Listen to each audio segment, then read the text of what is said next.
Hello लोगोफोर बड' जब info YouTube चेनेलाव बरायबाय आसा खालामो नोंथांमोना गासिबो मोजां दङ। दा finally Assam police second phase admit card notice फैबाय नोंथांमोना डाउनलड खालामनो हासिगोन सेकेन्ड फेजआव। दा बे नटिसा पाब्लिश जाबाय लोगोफोर अफिसियेल वेबसाइटआव नोंथांमोना नायनो हासिगोन आरो नोंथांमोननि रिलिया जागायसिगोन आरो नोंथांमोना एडमिट कार्ड डाउनलड खालामनो हासिगोन सेप्तेम्बर 1 निफ्रायनो आरो नोंथांमोननि रिलिया जाथारसिगोन आसाम पुलिस एबिइउबि कनस्टेबल। दा बेयाव सोर सोर थागोन बबे बबे डिस्ट्रिक्ट थागोन नोंथांमोना भिडिअखौ नायलांबाय थादो जोबजासिम। बेनिफ्राय गोदानै फैदोंबा चेनेलाव नोंथांमोना साबस्क्राइब खालामदो। आसा खालामो नोंथांमोना भिडिअखौ हानायसेबां शेयार खालामगोन जाहाथे बयबो मिथिनानै एडमिट कार्ड डाउनलड खालामनो हायो। दा बिदिब्ला जों थांसै अफिसियेल वेबसाइटआव SLPRBआव नोंथांमोना भिडिअखौ नायलांबाय थादो।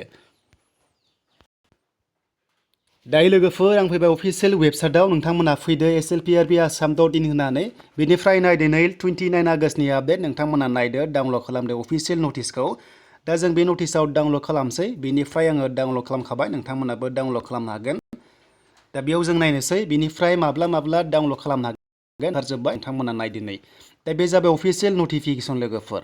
दा बेयाव नायदो दाखालि बावै भाइरेल जादोंमोन दा बेनो ओंखारबाय दा नोंथांमोना नायदो नै।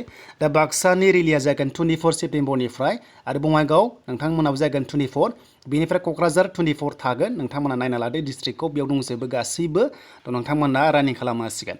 दा खारखांनायफ्रा खारनांगौना खारनाङा बिनि सायाव आपडेट गैया नाथाय नोंथांमोना खारनाङा जानो हागौ बिनि सायाव इसेबां नटिस फैयाखै। दा नोंथांमोना जायफोर पास जानानै दंखायो नोंथांमोना खारनाङा जानो हागौ। दा नै अफिसियेल नटिस दा नोंथांमोना एडमिट कार्ड डाउनलड खालामनो हासिगोन बेनो जाबाय सेप्तेम्बर 1 निफ्राय नोंथांमोना डाउनलड खालामनो हासिगोन आरो नोंथांमोना होनाय डेट खालि रानिंआव थांदो नोंथांमोना रानिं खालामदो। स' बेनिसिम लोगोफोर अफिसियेल नटिफिकेसन SLPRBनिफ्राय फैनाय नोंथांमोना दायो मिथिबाय गासिबो रिलानोमोन थ' नोंथांमोना रेडि खालामदो खारनायनि थाखाय।